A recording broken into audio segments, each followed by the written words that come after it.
ok? Nós éramos escravizados dia após dia, nós nunca pagaríamos, o diabo nunca deixaria nós pagarmos essa dívida, porque ele sempre colocaria juros sobre juros e essa dívida nunca cessaria e nós seríamos então mortos por causa do pecado, ok?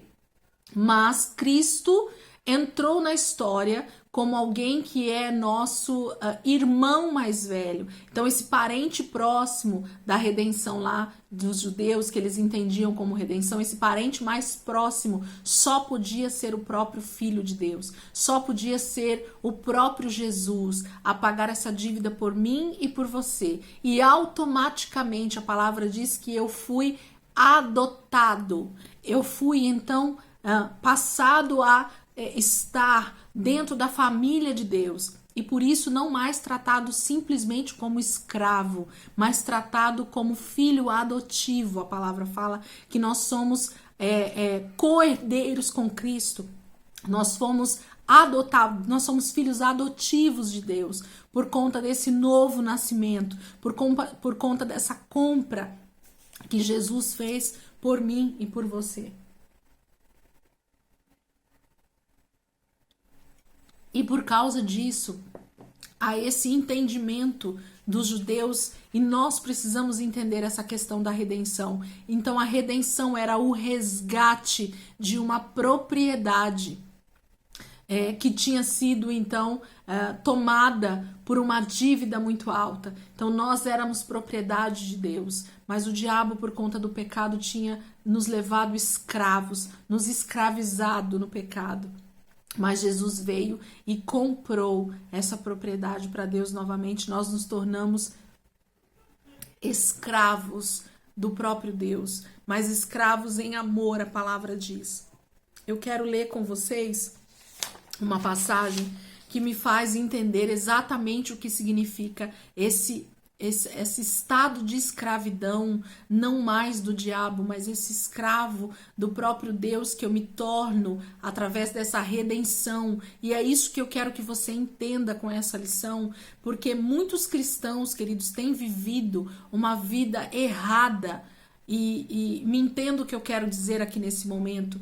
Se Jesus pagou a dívida que era minha e que era sua, e eu agora me torno então escravo do próprio Deus por causa dessa compra dessa dívida, mas a palavra diz que não mais um escravo simplesmente como escravo, mas um escravo em amor, porque quem comprou essa minha dívida foi o meu parente mais próximo, o meu irmão mais próximo, que é Jesus, porque é o próprio Filho de Deus. Então hoje eu sou escravo não mais de um estranho, mas eu sou escravo do meu próprio Pai, vamos dizer assim, para que você entenda. E essa é a verdade espiritual.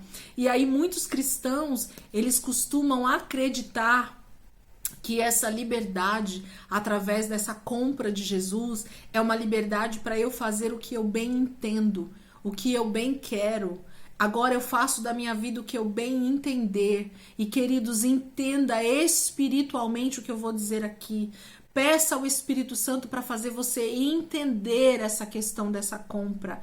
Peça para o Espírito Santo te explicar. Se eu não conseguir fazer você entender aqui com as minhas palavras, eu sei que o próprio Deus fará você entender isso. Você não é dono de você mesmo.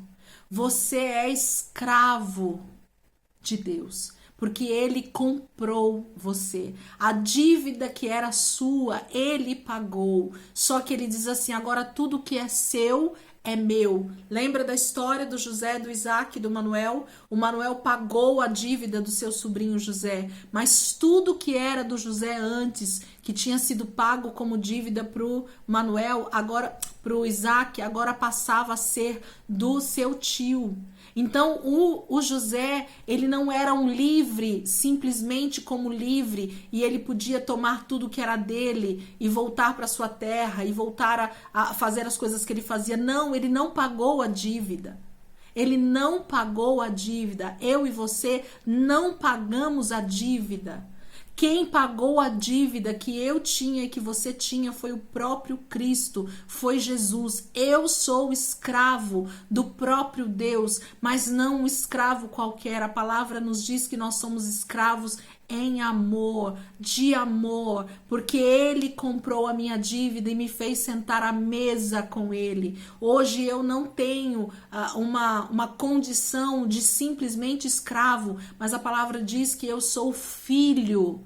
Mas a dívida não foi paga. Então é isso que eu quero que você entenda. Ainda que você seja filho de Deus, através do novo nascimento, a dívida que você tinha não foi paga por você. Foi pago pelo Filho de Deus. Foi pago pelo seu irmão mais velho. Então hoje você não tem direito sobre você mesmo. Você automaticamente deixa de ser escravo do diabo, mas um escravo que não tinha direitos realmente a nada, não tinha herança de nada, não tinha um lugar na mesa do seu pai, não tinha nenhum tipo de benefícios propriamente dito. A própria comunhão com Deus é o maior benefício que nós temos, porque antes nós estávamos, a palavra de Deus diz que nós estávamos no reino das trevas, mas a partir dessa compra, Jesus nos transportou do reino das trevas para o reino do Filho do seu amor.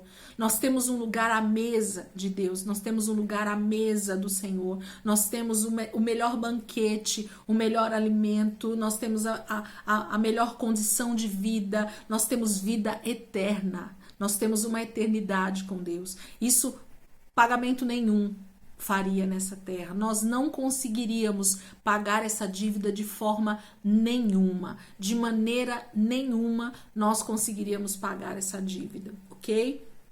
E aí a gente precisa entender essa lei desse escravo, como é que os judeus entendiam isso e como é que eu preciso entender isso então diante disso que eu estou contando para vocês. Eu gostaria que vocês abrissem comigo Êxodo 21, Êxodo capítulo 21, só para a gente entender essa questão da lei do escravo, como é que isso acontecia. Eles entendiam perfeitamente o que eu estou falando aqui com vocês. Era muito claro essa questão da redenção para eles. A redenção era essa compra de volta, essa oportunidade de ser não mais escravo de um estranho, mas ser escravo de alguém, de um parente muito próximo. Era essa necessidade que se tinha na redenção, de um parente muito próximo comprar a dívida para que você não fosse mais escravo de um estranho.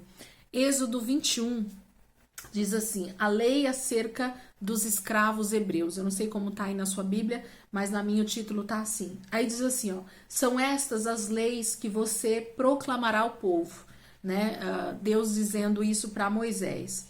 Se você comprar um escravo hebreu, ele o servirá por 6 anos, mas no 7º ano será liberto, sem precisar pagar nada.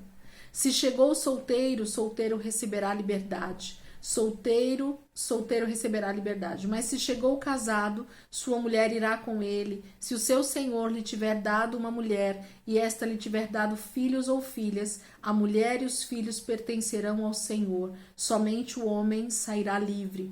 Se, porém, o escravo declarar, eu amo o meu senhor, a minha mulher e os meus filhos, e não quero sair livre, o seu senhor o levará perante os juízes, terá que levá-lo para a porta ou a lateral da porta e furar a sua orelha. Assim ele será escravo por toda a vida. O que isso está dizendo? Isso está dizendo que esse escravo, ele teria o direito da liberdade a partir de um certo tempo. Aqui no caso está dizendo 6 anos, no 7º ano ele seria livre. Ok? Só que a palavra está sendo muito clara que se essa pessoa entrou escrava, solteira, e quem lhe deu esposa e filhos foi o seu senhor, foi dentro daquela escravidão que ele conseguiu então adquirir uma família, a família era do senhor e ele somente estava livre. Somente aquele homem estaria livre, ok? Então, ele não teria direito de levar a sua esposa nem os seus filhos, porque ele entrou escravo sozinho, só que agora ele tinha uma família que tinha sido concebida dentro da escravidão com o seu senhor, foi o seu senhor que tinha dado essa família para ele, e ele então decide, ao invés de ser liberto sozinho, ele decide continuar sendo escravo, não porque ele gostava de ser escravo, mas porque ele diz assim: eu não vou deixar a minha família para trás, eu não vou deixar esposa e filhos para trás.